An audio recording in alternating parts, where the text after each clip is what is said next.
ഹേ മാധവ പീതാംബരാ ഞാൻ നിന്നെ ഓർക്കുന്നിതാ. ഹേ മാധവ മധുമാസ ചന്ദ്ര നോവും ഹൃദയം അറിയുന്നില്ലേ. വേനൽ കനവിൽ പെയ്യുന്നില്ലേ. ഹേ മാധവ മധുമാസ ചന്ദ്ര നോവും ഹൃദയം അറിയുന്നില്ലേ.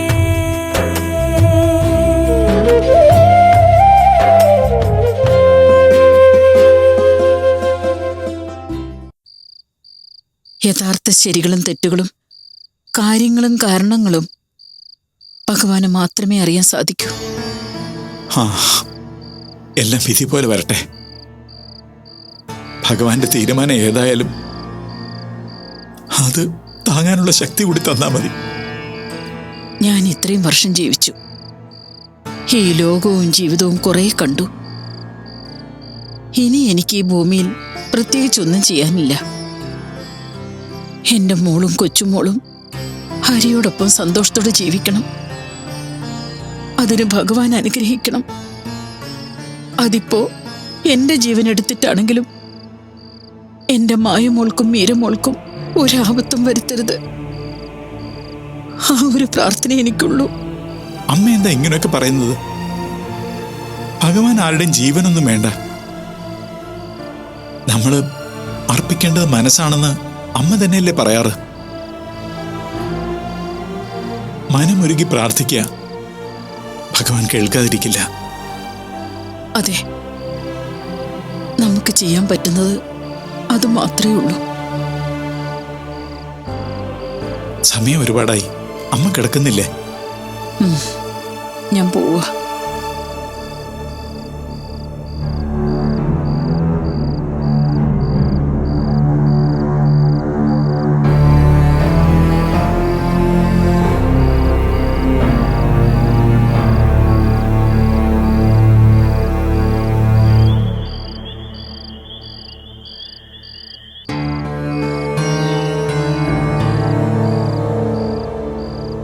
എന്റെ ഭഗവാനെ കൃഷ്ണ, മീരയെക്കുറിച്ചുള്ള വേവലാതി അമ്മായിക്ക്. അവളുടെ രീതികൾ കാണുമ്പോൾ എനിക്ക് ഭയം തോന്നുക. മായയും മീരയും കാത്തോളണേ ഭഗവാനെ കൃഷ്ണ.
കാലം കാത്തുവച്ച നീതിയുടെ നിറവേറൽ മാത്രമായിരുന്നു ചെമ്പകശ്ശേരി തറവാടിൻ്റെ സുഹൃതക്ഷയം. അതിനൊരു അവസാനമാകുന്നു. എല്ലാറ്റിനും പരിഹാരമുണ്ടാകുന്ന സമയം അടുത്തു വരുന്നു.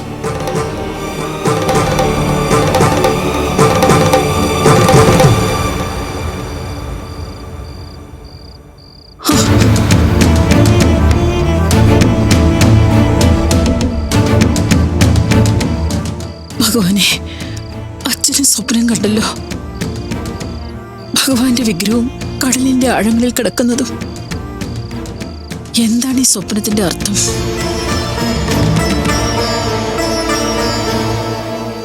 ഭഗവാൻ എന്തോ സൂചനകൾ നൽകുന്നതാണോ?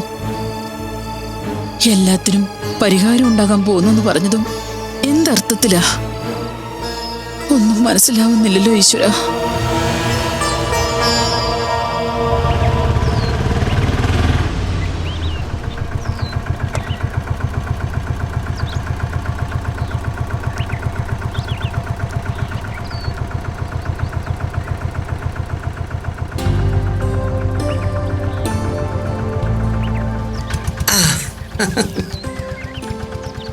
വരൂ അമ്മായി.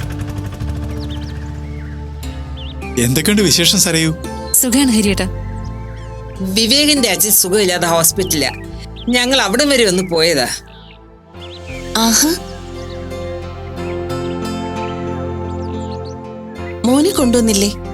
ഹോസ്പിറ്റലിൽ പോകുന്നോണ്ട് മോനെ കൊണ്ടുവന്നില്ല. ഓ, പണ്ടത്തെ പോലെ അല്ലെന്നേ. പിള്ളേർക്ക് അസുഖം അടുത്തോട് പോയാൽ മതി, അതങ്ങ് കേറി പിടിക്കും. അതുകൊണ്ട് ആശുപത്രി പോകുമ്പോ പിള്ളേരെ കൂടി കൊണ്ടുപോകാതിരിക്കുന്നതാ നല്ലത്. മോളെവിടെ മായേ? അകത്തുണ്ട്. മീരാ, ആ മോക്കുള്ളതായത്. ഓ, സാധനങ്ങൾക്ക് എന്താ വില! റോക്കറ്റ് വിടുന്ന പോലെ ദിവസം വില കൂടുന്നത്. പുറത്തിറങ്ങി ഒരു ഗ്ലാസ് വെള്ളം കുടിക്കണമെങ്കിൽ ആധാരം പടയം വെക്കണം. മോള്, ആഹാ, സാവിത്രി ഇവിടെ തന്നെ ഉണ്ടായിരുന്നോ? ആ, ശബ്ദം കേട്ടപ്പോ തോന്നി സുലോചനയായിരിക്കുമെന്ന്. ഒരുപാട് നാളായല്ലോ കണ്ടിട്ട്. ഞങ്ങൾ ഈ ഭാഗത്തോട്ട് എവിടെ പോയാലും ഇവിടെ കയറി നിങ്ങളൊക്കെ കണ്ടിട്ടേ പോകും. അല്ലാതെ ഞങ്ങളെ കാണാൻ നിങ്ങൾ ആരും അങ്ങോട്ട് വരാറില്ലല്ലോ. ദേ, ലോകം മുഴുവനും മരുന്ന് വിൽക്കാൻ ഓടി നടക്കുന്നവനാ ഇവൻ. വീട്ടിന്റെ തൊട്ടടുത്തുള്ള മെഡിക്കൽ സ്റ്റോറിൽ വന്നാലും ഇവൻ വീട്ടിലേക്കൊന്നും കയറാറില്ല. എനിക്കിപ്പോ ആ ഏരിയ ഒന്നും അല്ല അമ്മായി, അതാ ഞാൻ വരാത്തത്. എന്നാലും നിനക്ക് വണ്ടിയില്ലേ? ആകെയുള്ളൊരു അമ്മായിയല്ലേ ഞാൻ. നിനക്ക് വെറുതെ എങ്കിലും എന്നെ കാണാനൊന്ന് വരാമല്ലോ. അതും ഇല്ല. എടി മായക്കൊച്ചെ, നീ വേണം ഇതൊക്കെ ഇവന് പറഞ്ഞു കൊടുക്കാൻ. ഇവന് സ്വന്തം ബന്ധം എന്നൊക്കെ പറയാൻ ഞാൻ മാത്രമേ ഇപ്പോഴുള്ളൂ. ഉള്ള കാലത്തോളം ഇങ്ങനെ കണ്ടും മിണ്ടിയൊക്കെ ഇരുന്നാൽ അതൊരു സന്തോഷമായിട്ട് ബാക്കിയുണ്ടാവും. ഇവളങ്ങ് വലിയ കുട്ടിയായല്ലോ. ഇവള് കുഞ്ഞായിരുന്നപ്പോഴാണ് ഞാൻ കണ്ടത്. അത് കഴിഞ്ഞ് ഇപ്പോഴാ കാണുന്നത്. മോളെ ഏത് ക്ലാസ്സിലാ പഠിക്കുന്നേ? Second standard. മിടുക്കി. വന്ന വഴി ഇവിടെ തന്നെ നിൽക്കാതെ അകത്തേക്ക് വാ. ഞങ്ങൾ ഉടനെ ഇറങ്ങുക, അല്ലെങ്കിൽ തിരിച്ച് വീട്ടിലെത്തുമ്പോ ത്രിസന്ധ്യ കഴിയും. വിളക്ക് വെക്കണ നേരാവുമ്പോഴേക്കും വീട്ടിലെത്തണം. എന്തായാലും ഇത്രയും സമയമായില്ലേ, ഇനി ഊണൊക്കെ കഴിച്ചിട്ട് പോവാ. അതെ, അത് മതി. ഞങ്ങളൊരു മുന്നറിയിപ്പില്ലാതെ വന്നിട്ട് ഊണൊക്കെ കഴിക്കാൻ നിന്നാൽ അതൊരു ബുദ്ധിമുട്ടാവില്ലേ? ഒരു ബുദ്ധിമുട്ടും ഇല്ല. ഒന്ന് കൈയും കാലും മുഖമൊക്കെ കഴുകി 5 മിനിറ്റ് വിശ്രമിക്കുമ്പോഴേക്കും എല്ലാം റെഡിയായിരിക്കും. വാ, അകത്തേക്ക് ഇരിക്കാം. കേറി വാ. വാ.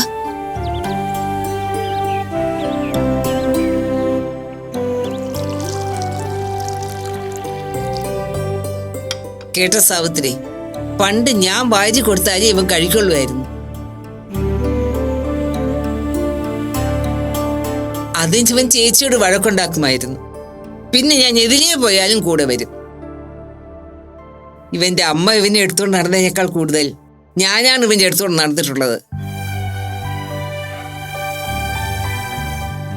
ഇപ്പൊ അവന് ഒന്നിനും സമയമില്ല.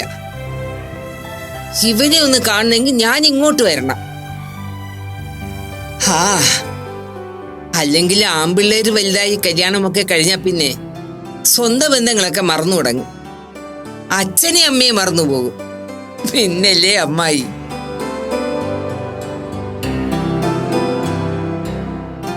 അമ്മായി രാവിലെ പരാതിപ്പെട്ടി എടുത്തോണ്ടാ വീട്ടിൽ നിന്ന് ഇറങ്ങിയെന്ന് തോന്നുന്നല്ലോ. ഇതൊന്നും പരാതിയല്ലടാ, സത്യം തന്നെയാ. അമ്മ ഹരിയേട്ടന്റെ കാര്യം പറയാത്ത ഒരു ദിവസം പോലും വീട്ടിലില്ല. ഹരിയേട്ടനാവാൻ വിവേകേട്ടനെ പഠിപ്പിക്കല അമ്മയുടെ മെയിൻ ജോലി. ഹരി അങ്ങനെയാ, ഹരി ഇങ്ങനെയാ, നിനക്ക് അതുപോലൊക്കെ ആയാലും എന്താന്ന് ചോദിക്കും. കുറച്ചുകൂടി ചോറിടത്തെ? അയ്യോ വേണ്ട വേണ്ട, ഇപ്പൊ തന്നെ കൂടുതലായി. ഞാൻ ഇത്രയൊന്നും കഴിക്കാറില്ല. പിന്നെ സംസാരിച്ചുകൊണ്ടിരുന്ന് കഴിച്ചതുകൊണ്ട് വയററിയാതെ കുറച്ചധികമായി. മോൾ ഇത്രയൊന്നും കഴിച്ചാ പോരാ കേട്ടോ. നന്നായിട്ട് ആഹാരം കഴിക്കണം, എന്നാലേ പെട്ടെന്ന് വലിയ കുട്ടിയാവൂ. ഇവന്റെ കാര്യത്തിൽ എനിക്ക് വലിയ വിഷമമായിരുന്നു. കല്യാണം കഴിച്ച് 5-6 വർഷമായിട്ടും ഈശ്വരൻ ഇവനൊരു കുഞ്ഞിനെ കൊടുത്തില്ലോ എന്നോർത്ത്.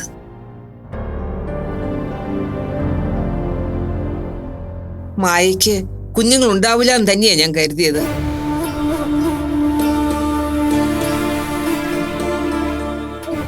ഒടുവിൽ ഇവൾ ഗർഭിണിയായെന്ന് അറിഞ്ഞപ്പോഴേ എനിക്ക് സമാധാനമായത്.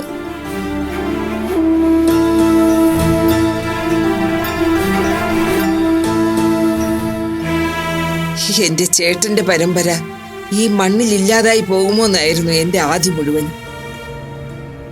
അവസാനം ഭഗവാൻ എന്റെ പ്രാർത്ഥന കേട്ടു.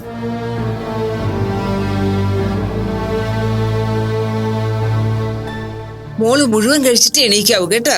ആ. ഊണ് കഴിഞ്ഞ് എന്തെങ്കിലും ഇത്തിരി മധുരം കഴിക്കണം. ഒന്നുമില്ലെങ്കിൽ ഒരു നുള്ളു പഞ്ചസാരെങ്കിലും എടുത്ത് കഴിക്കും. മോളുടെ കടലമിഠായി ഉണ്ടാവും, ഞാൻ അതെടുത്തോണ്ട് വരാം. അല്ലെങ്കിൽ ജ്യൂസ് കൊണ്ടുവരാം. അതൊന്നും വേണ്ട, കടലമുട്ടായി മതി. ആ.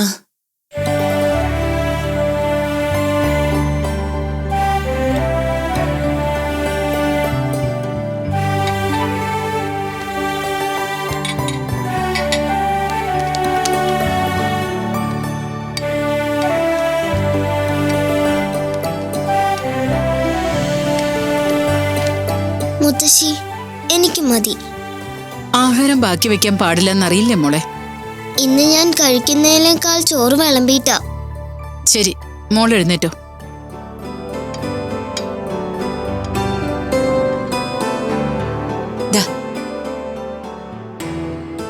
ഇത്രയൊന്നും എടുക്കണ്ടായിരുന്നു, ഒരു കഷ്ണം മതിയായിരുന്നു. എടാ ഹരി, മീരമോളെ നീ ഇടയ്ക്കിടയ്ക്ക് കൊണ്ട് ചെക്കപ്പ് നടത്തണം.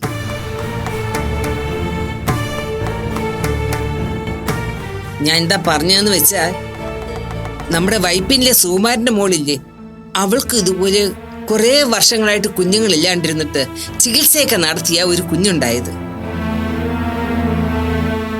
പക്ഷേ അതുണ്ടായി കഴിഞ്ഞ് അസുഖമില്ലാത്ത നേരെയില്ലായിരുന്നു. കുട്ടി ഉണ്ടാകാതിരുന്ന ദുഃഖത്തേക്കാൾ അവരെ വിഷമിപ്പിച്ചത് അതിന്റെ അസുഖങ്ങളായിരുന്നു.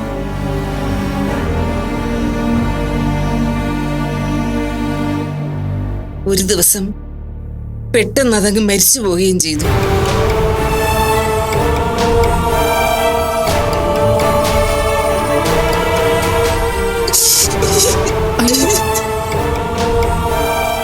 അമ്മ എന്തൊക്കെയാണ് ഈ വിളിച്ചു പറയുന്നത്? നാക്കിനെല്ലില്ലാന്ന് കരുതി വായി തോന്നിയത് വിളിച്ചു പറയരുത്. അതിന് മാത്രം ഞാനിപ്പോഴെന്താ പറഞ്ഞത്? അമ്മ എന്താ പറഞ്ഞതെന്ന് അമ്മായിക്ക് ഓർമ്മയില്ലേ? ഇങ്ങനെയാണോ കുഞ്ഞിനെ കുറിച്ചൊക്കെ പറയുന്നത്? അത് ഞാൻ മീരെ ശ്രദ്ധിക്കണമെന്ന് പറഞ്ഞു വന്നതാ.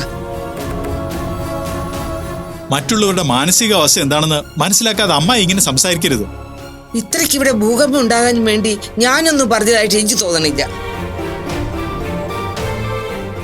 ഞാൻ നമ്മുടെ നാട്ടിലെ നിനക്കറിയാവുന്നവരുടെ കാര്യങ്ങൾ തന്നെയല്ലേ പറഞ്ഞത്. മതി അമ്മായി, നിർത്ത്. ഇനി അതിന്റെ വിചാരണമൊന്നും വേണ്ട. പറഞ്ഞത് പറഞ്ഞു, ഇനിയും അതിലേക്ക് തന്നെ പോണ്ട.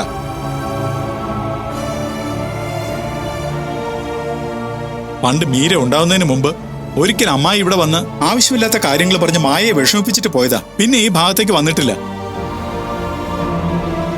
അപ്പോ ഞാനിവിടെ വന്നതായോ കുറ്റം?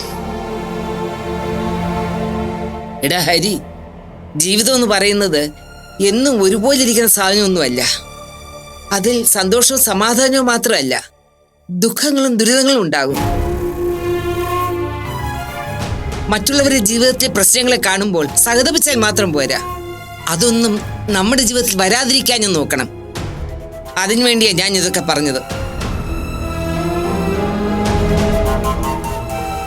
അല്ലാതെ നിന്നെ നിന്റെ ഭാര്യയും വിഷമിപ്പിച്ചിട്ട് എനിക്കൊന്നും കിട്ടാനില്ല.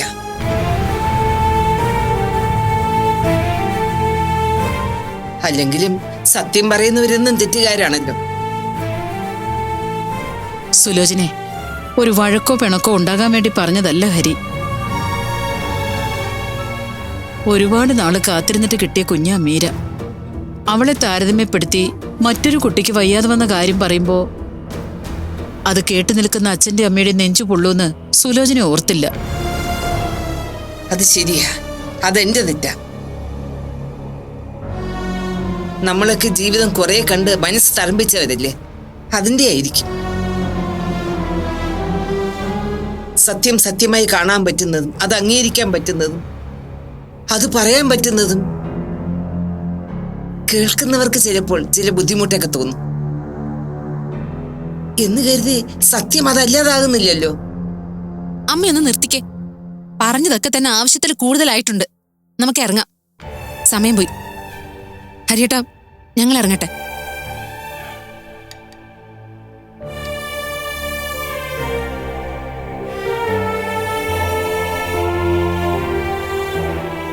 മോളിങ് വന്നേ. ദാ, ഇതിന് മോള് പിന്നെ മിഠായി വാങ്ങിച്ചോട്ടോ. വാങ്ങിച്ചോ. ഞങ്ങൾ ഇറങ്ങട്ടെ. ഡാ, നീ എന്നോട് പിണങ്ങിയോ? ഇല്ല. എന്നാ ഞങ്ങൾ ഇറങ്ങട്ടെ. ശരി. മായോട് പറഞ്ഞാ മതി. ആ, പറഞ്ഞോളാം.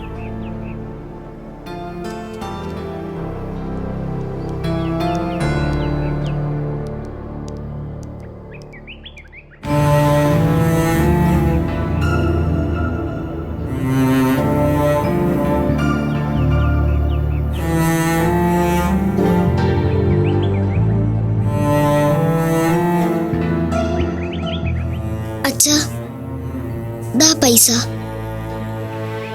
അതും മോൾക്ക് മിഠായി വാങ്ങിക്കാൻ തന്നതല്ലേ? എനിക്ക് വേണ്ടതൊക്കെ അച്ഛൻ വാങ്ങി തരുന്നുണ്ട്. എനിക്ക് എല്ലാ കാര്യത്തിനും അച്ഛൻ തന്നെയല്ലേ പൈസ കൊടുക്കുന്നത്. എന്നിട്ട് പൈസ ഇല്ലാതെ വരുമ്പോ അച്ഛൻ വിഷമിച്ചിരിക്കുന്നത് ഞാൻ കണ്ടിട്ടുണ്ട്. ഇത് അച്ഛന്റെ കയ്യിലിരുന്നാൽ പൈസ തീരുമ്പോ എടുക്കാലോ. അപ്പോ അത്രയും സങ്കടം കുറയുമല്ലോ.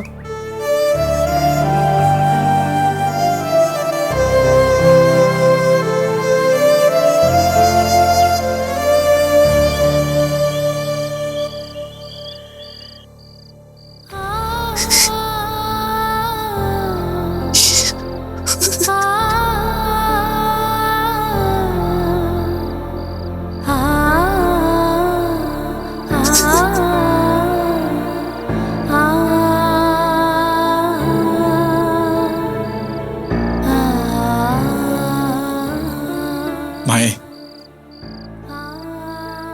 താനിപ്പോഴും അമ്മായി പറഞ്ഞതോർത്തിരിക്കുവാണോ?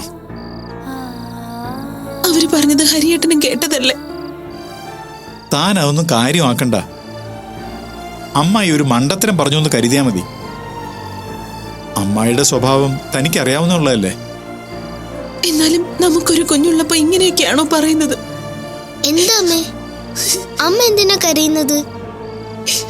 എന്താച്ചാ, അമ്മയ്ക്ക് എന്താ പറ്റിയത്? അമ്മ അച്ഛൻ വഴക്കുറഞ്ഞോ? ഇല്ല മോളെ, അമ്മയ്ക്ക് വെറുതെ സങ്കടം വന്നിട്ട് കരയുന്നതാ. വെറുതെ അമ്മയ്ക്ക് സങ്കടം വരണ്ട. അമ്മ കരയണ്ടമ്മേ. ഞാൻ പ്രാർത്ഥിക്കുന്നതും വ്രതം എടുക്കുന്നതും എല്ലാം എന്റെ മോക്കൊന്നും വരാതിരിക്കാൻ വേണ്ടി. എന്റെ മോക്കൊന്നും വരില്ല. അതിന് എനിക്കൊന്നും പറ്റിയില്ലല്ലോ അമ്മേ. മായേ, താൻ ആവശ്യമില്ലാത്തൊക്കെ പറഞ്ഞ് മോളെ കൺഫ്യൂസ് ചെയ്യല്ലേ. അമ്മായി എന്തെങ്കിലും വിവരക്കേട് പറഞ്ഞ അത് ഒരു ചെവി കൂടെ കേട്ട് മറ്റേ ചെവി കൂടെ വിടണം. അല്ലാതെ അത് ഓർത്ത് വിഷമിച്ച് ഇങ്ങനെ കരയരുത്. അമ്മായി പറഞ്ഞപ്പോ കേട്ട് നിൽക്കാൻ പറ്റാതെ ആദ്യം ഹരിയേട്ടൻ തന്നെയല്ലേ തിരിച്ചു പറഞ്ഞത്? അതെ, അതോടെ ഞാനത് വിട്ടു. പക്ഷെ താനിപ്പോഴും അതോർത്തിരുന്ന് കരഞ്ഞ എന്ത് ചെയ്യാൻ പറ്റും? അതെ അമ്മേ, എന്തിനായാലും അമ്മ കരയല്ലേ. അമ്മ കരഞ്ഞ എനിക്ക് സങ്കടം വരും കേട്ടോ. അമ്മ എഴുന്നേറ്റ് വാ, നമുക്ക് മോൻ കഴുകി നമുക്ക് പോയി ഒരുമിച്ച് കിടക്കാം. വാ അമ്മേ, വാ. ചെല്ലുമായേ. വന്നേ.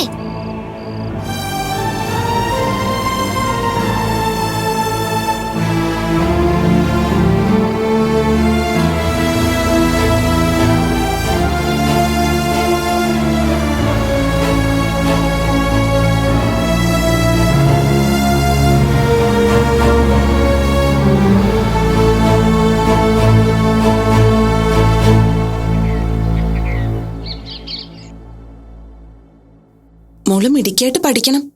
പഠിക്കുന്ന കാര്യത്തിൽ മാത്രം ശ്രദ്ധിച്ചാൽ മതി കേട്ടോ. ശരിയമ്മേ. എന്ന് വെച്ച് ഓവർ സ്ട്രെയിൻ എടുത്ത് പഠിക്കൊന്നും വേണ്ട. അമ്മ ഇതെന്താ ഇപ്പൊ ഇങ്ങനെ പറയുന്നേ? താൻ മോളെ കൺഫ്യൂസ് ചെയ്യിക്കാതെടോ. എന്റെ മീരക്കുട്ടി ആവശ്യത്തിന് നന്നായിട്ട് പഠിക്കുന്നുണ്ട് അല്ലേ? ഉണ്ടച്ചാ. ആ, അത് മതി. അമ്മ ഇപ്പൊ പറഞ്ഞതൊക്കെ പിന്നെയും പിന്നെയും പറയും. ഇടയ്ക്ക് പറഞ്ഞത് മാറ്റിയും പറയും. അതെന്താ അമ്മ ഇങ്ങനെ പറയുന്നേ? അമ്മ എന്നോട് എന്താ പറഞ്ഞതെന്ന് ഓർക്കാതെ പറയുന്നതാണച്ചാ.